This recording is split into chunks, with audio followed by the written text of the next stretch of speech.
Sydney हमले में मुलविस भारतीय दहशतगर्द साजिद अकरम और उसके बेटे का पासपोर्ट मंजरेआम पर आ गया। भारतीय निजात दहशतगर्द साजिद अकरम का पासपोर्ट भारतीय सिफारतखाने ने 24 फरवरी 2022 को 10 साल के लिए जारी किया था। भारतीय हुक्काम ने जानबूझकर हकीकत छुपाई और अपने मीडिया को पाकिस्तान पर इल्जाम तराशी के लिए वक्त दिया।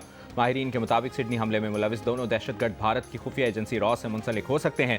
दूसरी जानिब हमले के जख्मी मुलजिम पर दहशतगर्दी और कत्ल के 15 इल्जामात समेत 59 इल्जामात पर फर्द जुर्म आयद कर दी गई। 14 दिसंबर को बोंडाई बीच पर बाप बेटे की फायरिंग से 15 अफराद हलाक, 40 से जायद जख्मी हुए थे। वाक़े में दहशतगर्द नवीद अकरम पुलिस से फायरिंग के तबादले में जख्मी और बाप साजिद अकरम हलाक हो गया था।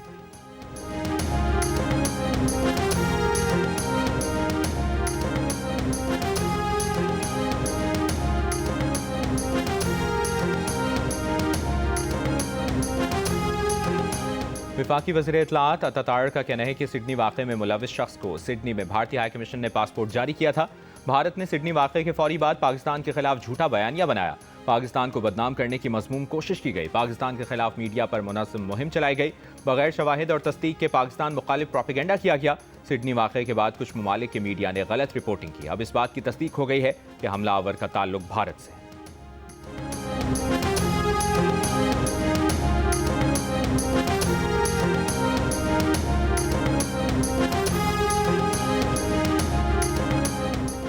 पीपल्स पार्टी की नायब सदर सेनेटर शेरी रहमान का बोंडाई बीच हमले में मुलविस दहशतगर्द के भारत से मुमकिन ताल्लुकात पर इजहार तशवीश। कहा, financial action task force Bharat की जानिब से आलमी सतह पर सरगर्म दहशतगर्द गिरोहों की मुबैना हिमायत का जायजा ले।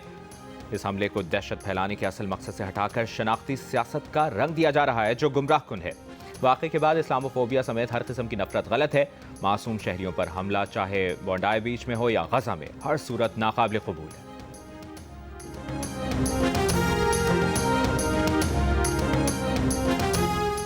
कराची में गुड्स ट्रांसपोर्टर्स की हड़ताल से बंदरगाह पर काम मुतासर, जहाज़ों की आमदोरफ्त रुक गई। एक जहाज़ कराची पोर्ट पर ट्रकों की आमद और 2 जहाज़ बंदरगाह के बाहर पोर्ट पर आने के मुंतजर। हुकूमत और ट्रांसपोर्टर्स के मुज़ाकरात में डेडलॉक बरकरार। मुज़ाकरात का दूसरा दौर जारी। सेक्रेटरी ट्रांसपोर्ट सिंध असद जामिन का कहना है कि आज हुकूमत और गुड्स ट्रांसपोर्टर्स के दरमियान मामला तय हो जाएंगे। वज़ीर आला की हिदायत पर ट्रांसपोर्टर्स के इशूज़ हल कर रहे हैं। ट्रांसपोर्टर्स ने हुकूमत से भारी जुर्मानों में कमी, गाड़ियों के लोड में इजाफे समेत दीगर रियायतें मांगी।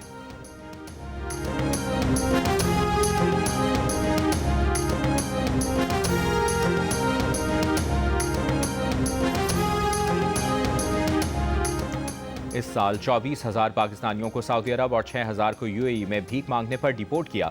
DGFIA की कायमा कमेटी बराए ओवरसीज़ पाकिस्तानीज़ और इंसानी हुकूक के इजलास में ब्रीफिंग। DG ने बताया कि इस साल 51,000 लोगों को ऑफलोड किया गया। 24,000 अफराद कंबोडिया गए, 12,000 अफराद ताहाल वापस नहीं आए। बर्मा में सयाहती वीज़े पर 4,000 अफराद गए, 2,500 वापस नहीं आए। गुज़श्ता बरसों में गैर कानूनी बैरून मुल्क जाने वाले अफराद में पाकिस्तान टॉप 5 ममालिक में था।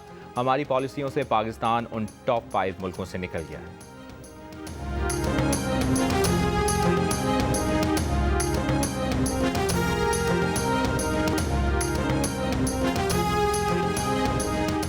लिया में खुले गड्ढे में गिरकर 2 साला बच्चे की अलमनाक मौत पर वज़ीर आला मरियम नवाज का EC लिया के फौरी तबादले का हुक्म। डिप्टी कमिश्नर लिया की भी सरजनिश। कमिश्नर्स, डिप्टी कमिश्नर्स और असिस्टेंट कमिश्नर्स से वीडियो लिंक कॉन्फ्रेंस में मरियम नवाज ने कहा, क्या खुले मैनहोल और सीवरेज के गड्ढों की मरम्मत अफसरों की जिम्मेदारी नहीं? पंजाब की शहरियों की जानो माल के तहफ़्फ़ुज़ और सहूलतों की फराहमी पर कोई समझौता नहीं होगा। किसी सियासी दबाव की परवाह नहीं करनी। गुड गवर्नेंस और शफाफियत हमारा नस्बुल ऐन है।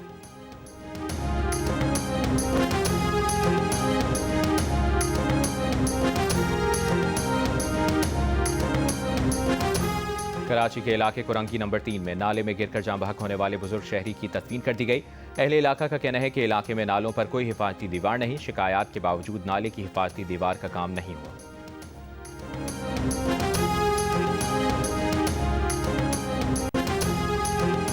इस्लामाबाद हाईकोर्ट के जज जस्टिस तारिक जहांगीरी ने अपने खिलाफ मुबैना जाली डिग्री केस में इस्लामाबाद हाईकोर्ट का हुक्मनामा आईनी अदालत में चैलेंज कर दिया। इस्लामाबाद हाईकोर्ट के 9 दिसंबर के 2 रुकनी बेंच के खिलाफ आईनी अदालत में अपील दायर कर दी। अपील में कहा गया कि इस्लामाबाद हाईकोर्ट में दायर दरखास्त काबिल समात नहीं, खारिज की जाए। जस्टिस तारिक जहांगीरी ने इस्लामाबाद हाईकोर्ट में भी 3 दरखास्तें दायर कर दी।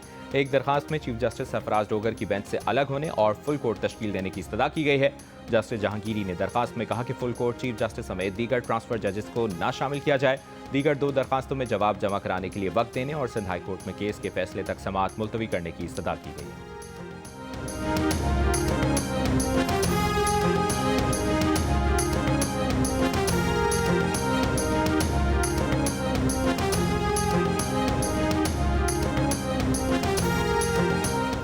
वज़ीर आला सिंध मुराद अली शाह का कहना है कि सिंध में वर्ल्ड बैंक के ताउन से 3 अरब 86 करोड़ डॉलर्स के 13 मनसूबों पर काम हो रहा है।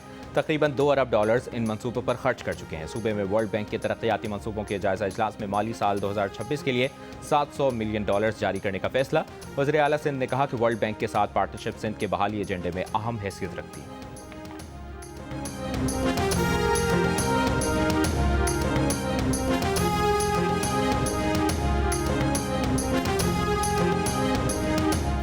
वफाकी वज़ीर पावर डिवीजन उवैस लगारी से डीजी एशियाई तरक्याती बैंक की मुलाकात। उवैस लगारी ने कहा, पावर सेक्टर के कर्जों की अदायगी के चैलेंजेस के हल के लिए एडीबी का ताउन दरकार है। पावर ट्रांसमिशन सेक्टर में निजी सरमाकारी के लिए मकामी सरमाकारों से राबता जारी है। इजाफी बिजली की पैदावारी सलाहियत निज़ाम से निकाल दी गई है। हुकूमत मजीद बिजली नहीं खरीदेगी। बिजली की खरीदो फरोख्त के लिए मुसाबकती बिजली मार्केट मुतारिफ करवा रहे हैं।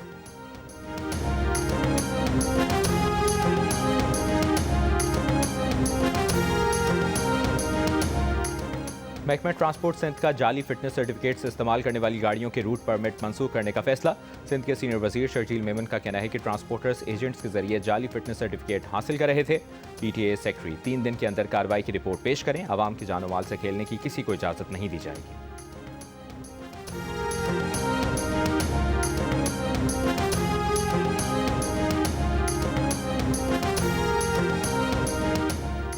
मुल्क भर में मैट्रिक की सतह पर टेक्निकल और ज़राअत पढ़ाने की तजवीज़। दोनों नए तालीमी ग्रुप से मुतालिक IBCC का मशावरती इजलास 23 दिसंबर को तलब। इजलास में इंटर में प्री मेडिकल और प्री इंजीनियरिंग ग्रुप्स में दाखिले की अहलियत पर भी गौर होगा। तालीमी इस्लाहात के लिए कौमी वर्किंग ग्रुप कायम करने की तजवीज़ भी एजेंडे में शामिल।